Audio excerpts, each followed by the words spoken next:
Edukasi pembelajaran bahasa Inggris untuk pekerja sektor wisata. Hai semuanya, kali ini kami akan memberikan edukasi tentang bahasa Inggris untuk pekerja sektor wisata nih.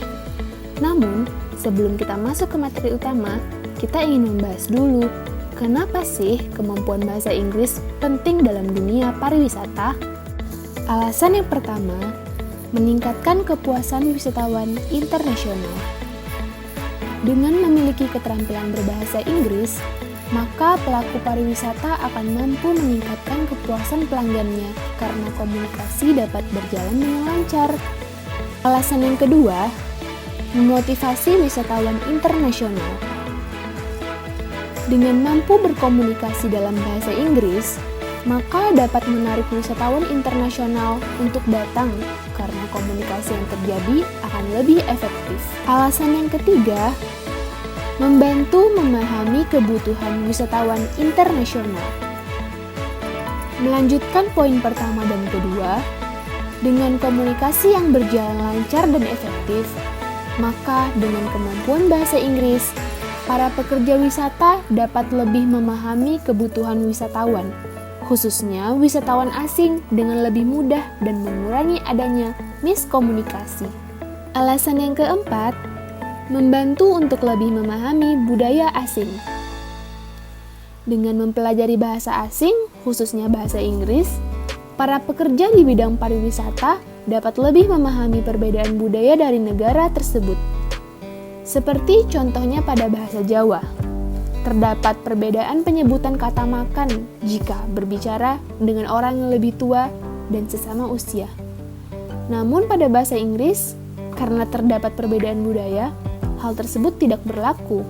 Setelah kita mengetahui tentang pentingnya bahasa Inggris untuk pekerjaan di bidang pariwisata, sekarang saatnya kita belajar contoh percakapan dengan turis asing dalam bahasa Inggris. Contoh pertama, percakapan dengan turis asing dalam bahasa Inggris. Jika wisatawan asing bertanya, "How much is the entry ticket?" yang berarti berapa harga tiket masuknya, maka jawabannya, "The ticket price is 20,000 rupiah," yang berarti harga tiket masuknya 20.000 rupiah. Contoh kedua, percakapan dengan turis asing dalam bahasa Inggris.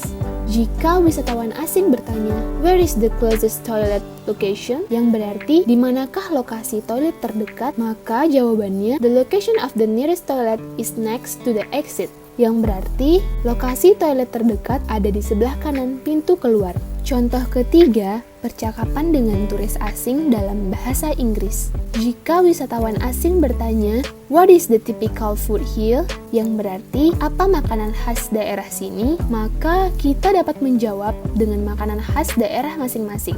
Contohnya, "The typical food here is gudeg," dan berbagai makan lainnya sesuai dengan daerah kita masing-masing.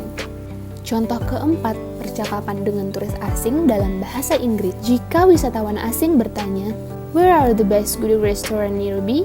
yang berarti di mana rekomendasi rumah makan gudeg terbaik di dekat sini, maka jawabannya, "You can try gudeg Eugene. They sell delicious gudeg," yang berarti Anda bisa mencoba restoran Eugene. Mereka menjual gudeg yang enak. Sebenarnya masih banyak contoh percakapan lain.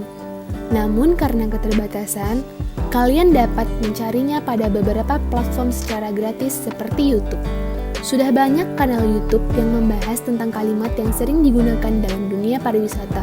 Jadi, kita bisa memanfaatkan waktu yang ada karena tempat wisata yang ditutup karena corona dengan mengembangkan diri, yaitu salah satunya dengan mempelajari bahasa Inggris.